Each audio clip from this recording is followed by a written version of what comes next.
तृतीय अध्याय का द्वितीय पाद प्रारंभ हो रहा है। ठीक है,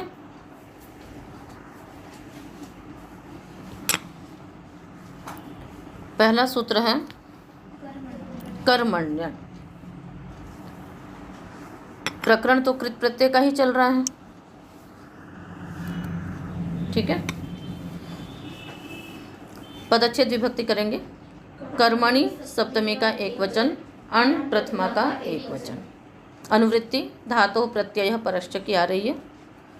और इससे पहले जैसा आप लोगों ने सूत्र पढ़ा था तत्रोपपदम सप्तमी स्थम, कि इस तृतीय अध्याय में जो सप्तम्यंत पद है उसकी क्या होगी, सप्तमी से निर्दिष्ट पद की उपपद संज्ञा होगी। तो अब इसमें कर्मणि सप्तमी है, तो अभी तक के सूत्रों में तो आपको उपपद की आवश्यकता इतनी नहीं हुई थी, किंतु आगे द्वितीय पाद, तृतीय पाद, चतुर्थ पाद में आप देखेंगे कि उपपद का बहुत अधिक ही प्रयोग होगा। तो कहीं पर भी कहीं कर्मणि है, कहीं धातु है, कहीं सुपी है, तो इस प्रकार से कहीं उपसर्गे है, कहीं कुछ शब्द ही दे दिए गए, तो उनको वो सप्तमी से निर्दिष्ट होंगे यदि, तो वो क्या होंगे, उपपद होंगे। और उपपद का तात्पर्य आपको मालूम है कि उनको हमें समीप में रखना है, समीपोच्चारितम पदम उपपदम। तो उसी हिसाब से आप अर्थ करेंगे सूत्र का। कर्मण्युपपदे धातोः अण प्रत्ययो भवति। कर्म उपपद रहते धातु से अण प्रत्यय होता है। ठीक है, अब यहाँ पर धातु मात्र ले लिया है। और कर्म भी जो होता है वो सामान्य रूप से 3 प्रकार का होता है।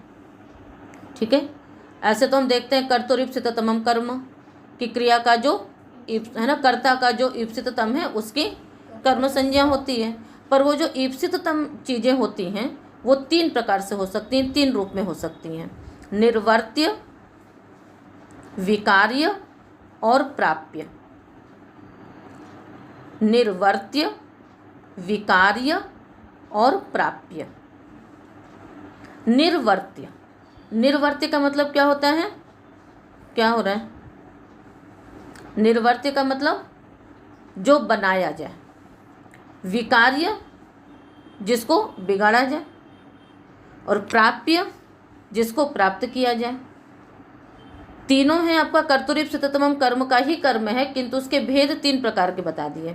जैसे निर्वर्त्य में देखिए, कुंभम करोति, घड़ा बनाता है तो घड़े को बनाया जाता है, तो ये भी क्या है, कर्म है, कर्ता का ईप्सित है। और विकारी में देखिए काष्ठम भिन्नति, यहाँ पर बनाया नहीं जा रहा है, यहाँ पर क्या हो रहा है, तोड़ा जा रहा है, काटा जा रहा है, तो विकारी हो गया। और प्राप्य में है जैसे जिसको ना तो बनाया जा रहा है ना तोड़ा जा रहा है, फिर भी कर्म है। जैसे ग्रामम गच्छति, गांव को प्राप्त हो गया। सूर्यम पश्यति, सूर्य को देख रहे हैं, ना हमने उसको कुछ बनाया ना हमने उसका कुछ बिगाड़ा, किंतु कर्म है, प्राप्य है, हमने उसको देखा है। तो इस प्रकार से 3 भेद हो जाते हैं कर्म के, निर्वर्त्य, कार्य, विकार्य और प्राप्य। तो सभी प्रकार के कर्म उपपद रहते धातु मात्र से अण प्रत्यय होता है। यहाँ हम उदाहरण बनाएंगे। कुंभम करोति इति कुंभकारः, नगरम करोति इति नगरकारः। कुंभ को यानी घड़े को बनाने वाला यानी कुम्हार। ठीक है, तो अच्छा आगे, कांडम लुनाति इति कांडलावः। वेदम अधीते इति वेदाध्यायः, ये प्राप्य में हो गया, न निर्वर्त्य है न विकार्य है, तो जो निर्वर्त्य और विकार्य से अतिरिक्त होंगे वे सब प्राप्य में हो जाएंगे। तो वेदम अधीते इति वेदाध्यायः। चर्चाम पठति इति चर्चा पाठः, चर्चा पाठ में तो हो जाएगा पदच्छेद विभक्ति इत्यादि को पढ़ने वाला। तो सिद्धि कैसे करेंगे, कुंभ कर्म उपपद में होना चाहिए, तो कुंभ अम क्री आगे अण, उसके पश्चात सिद्धि आप जैसे स्वादों का आरंभ होंगे इत्यादि क्या किया था उसी प्रकार से इसकी सिद्धि होगी। तो कुंभ अम क्री आगे अण, उसके पश्चात उपपद मतिंग से पहले समास करेंगे, पश्चात सुपो धातु प्रातिपदिकयोः से अंतर्वर्ती विभक्तियों का लुक करके कुंभ क्री अण रह गया, अण के पहले आपने वृद्धि कर ली, कुंभकार अकुंभकार, फिर कृत तस्मात् से प्रातिपदिक संज्ञा स्वाद्व्युत्पत्ति करके कुंभकारः नगरकारः। कांडलावः में क्या हो जाएगा, सब कुछ स्थिति वही है, वृद्धि करके कांडलौ अ एच और एच ओ वाय से आवादेश हो जाएगा तो बन जाएगा कांडलावः शरलावः। ठीक है, कांड मतलब शाखा, शाखा को काटने वाला, कांडलावः। ठीक है ना, शरलावः का भी वही अर्थ हो जाएगा। और वेदम अधीते वेद को पढ़ने वाला, तो सिद्धियों की प्रक्रिया उसी प्रकार से रहेगी। वेद अम आगे जो भी धातु रखेंगे उसके आगे अण प्रत्यय करेंगे, उपपद मतिंग से समास करेंगे, पुनः कृत्यधि तस्मात् साष्ट से प्रातिपदिक संज्ञा, और फिर सुपधातु प्रातिपदिकयों से अंतर्वर्तनी विभक्तियों का लुक, पश्चात वृद्धि, और वृद्धि करके स्वाद्युत्पत्ति इत्यादि करके सिद्धि हो जाएगी। ठीक है, तो अध्याय में, वेदाध्याय में क्या होगा, इंग अध्ययन धातु हमेशा अधिपूर्वक होती है, इसलिए वहां पर भी उसी प्रकार से रखेंगे। ठीक है ना, तो वेदाध्याय। आगे चले, कर्मण्यन हो गया। वावामश्च, वावामः पंचमी का एक वचन, च अव्ययपदम।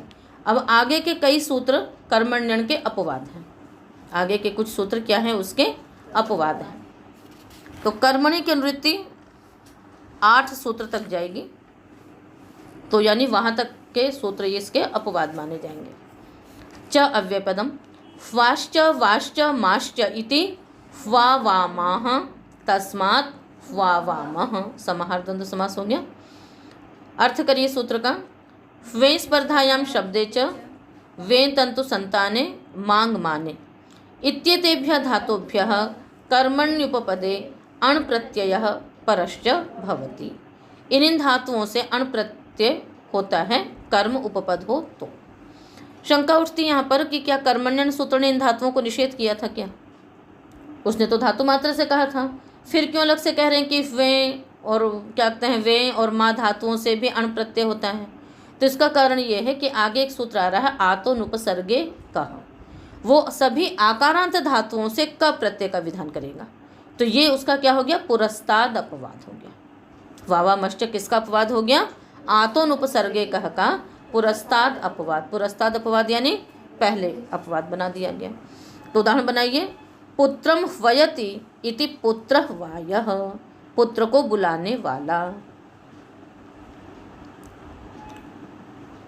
तंतुम वयति इति तंतुवायः, तंतुवायः कौन हो जाएगा, जुलाहा।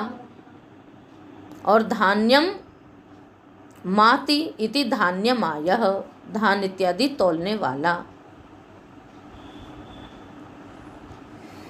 तो सिद्धि कैसे करोगे, पुत्र अम आगे वे धातु है, आदेश उपदेश स्थिति सात्व कर लेंगे, तो पुत्र अम वा आगे अण, और उसके पश्चात समास इत्यादि करके पुत्र वा अ, यहाँ वृद्धि तो नहीं होगी, किंतु आतो युक्त चुणकृतो से युक्त आगम। क्या अर्थ है आतो युक्त चुणकृतो का,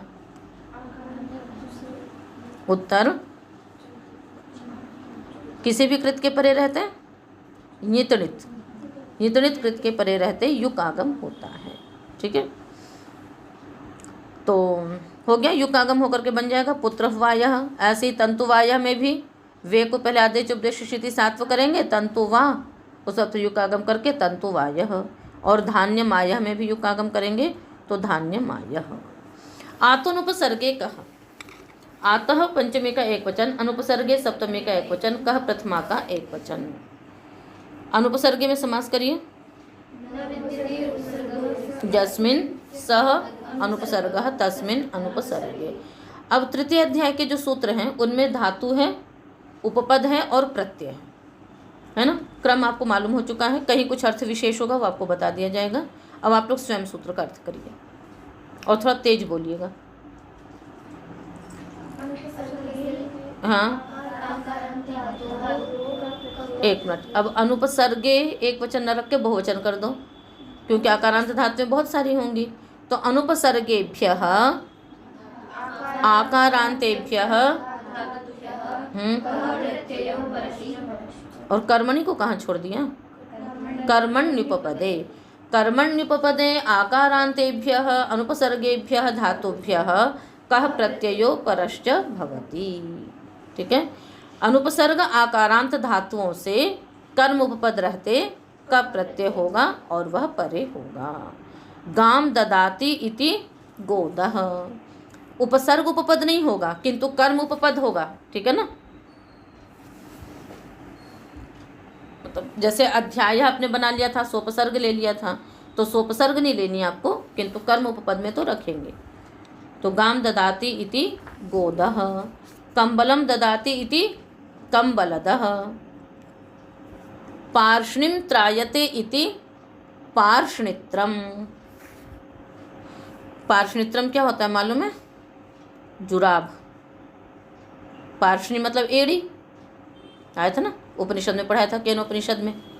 मंत्र जब आया था कि किसने एड़ियाँ बनाई, तो वहाँ पर पार्ष्णी मतलब एड़ी, ठीक है। और जुराब पहनते हैं तो वहाँ तक का वो पूरा उसको सुरक्षित हो जाता है। तो पार्ष्णिम त्रायते इति पार्ष्णित्रम, अंगुलिम त्रायते इति अंगुलित्रम। त्रायते में क्या धातु है?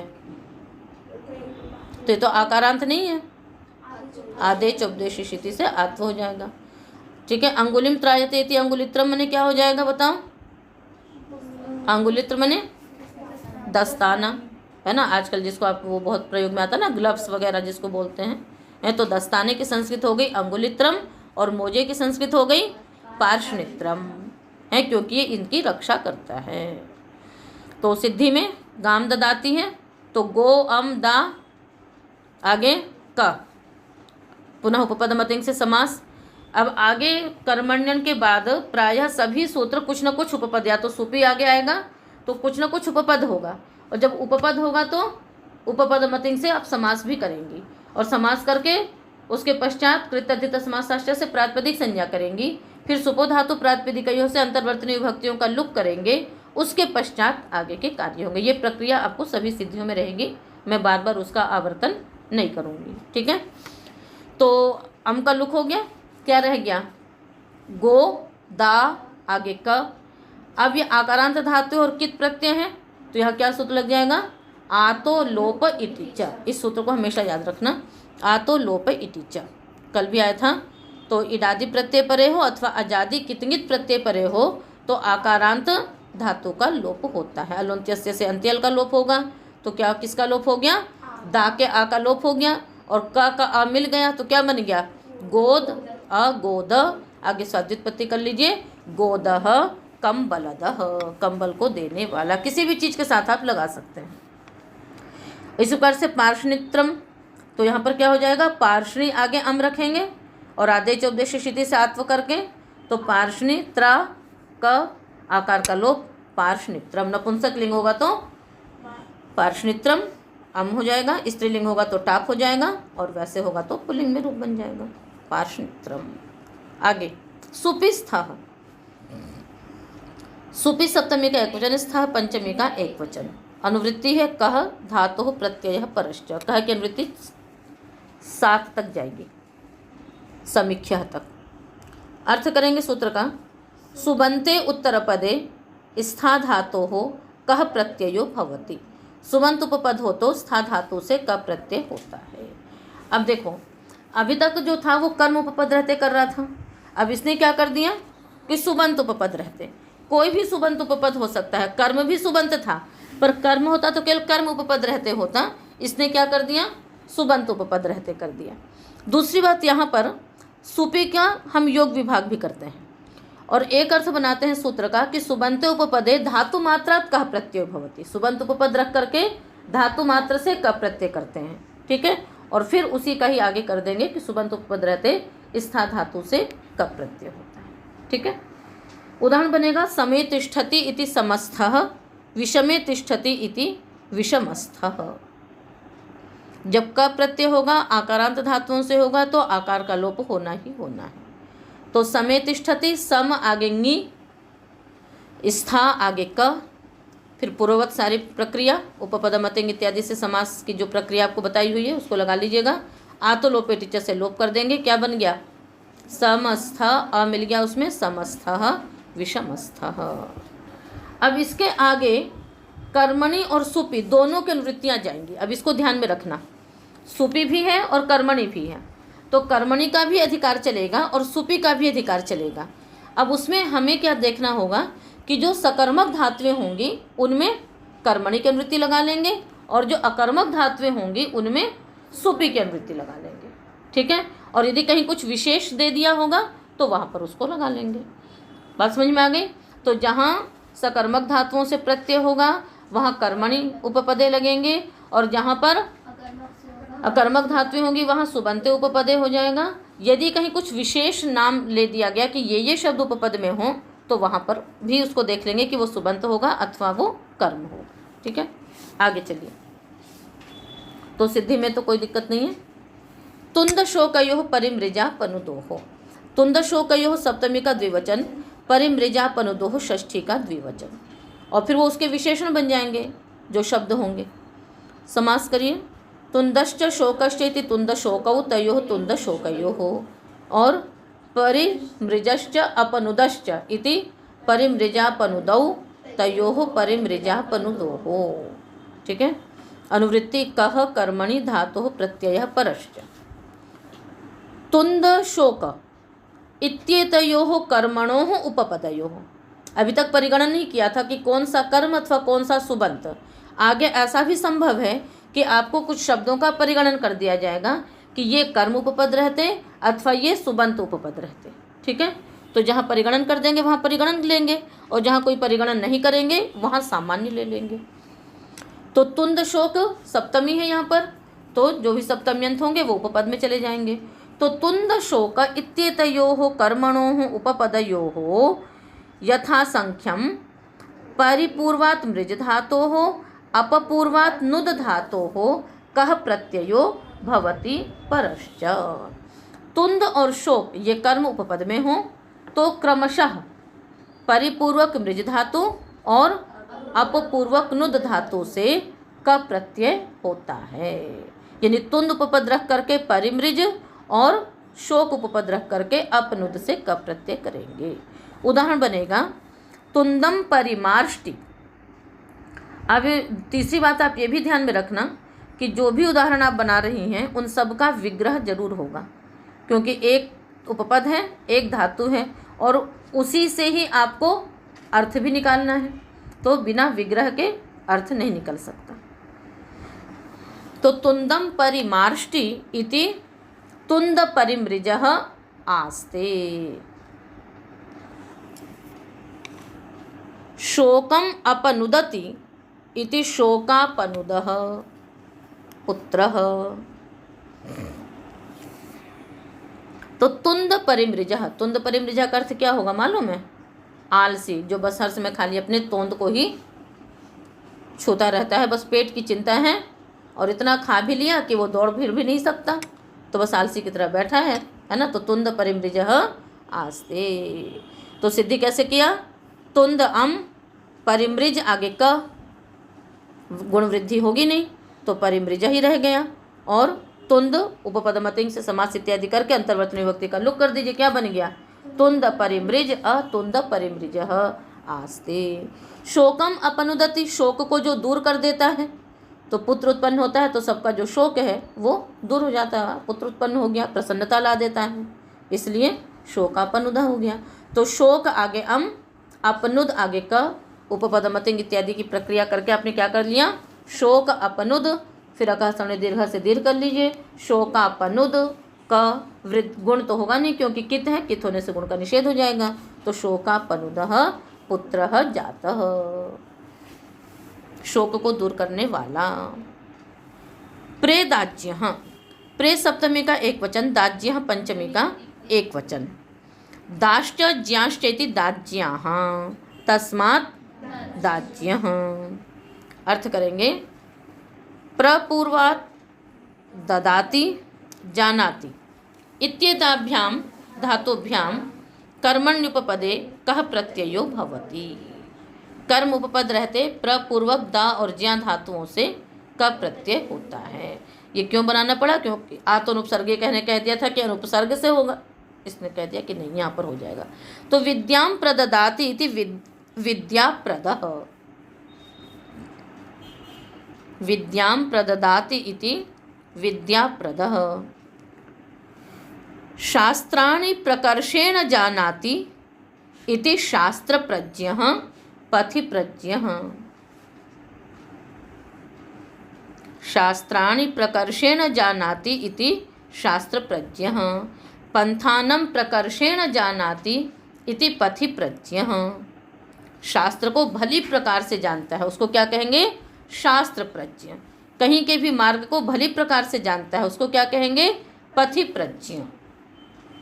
और विद्याम प्रददाति इति विद्याप्रदः। तो सिद्धि में तो कोई दिक्कत नहीं है। विद्या अम प्रदा, फिर समास इत्यादि करके विद्या प्रदा क आतो लोप टीचर से आकार का लोप करके विद्याप्रदः। इसी प्रकार से शास्त्र प्रज्ञा शास्त्र प्रज्ञ, ठीक है ना। आतो लोप टीचर सूत्र याद रखिएगा और उपपदमति स्मरण में रखिएगा। तो फिर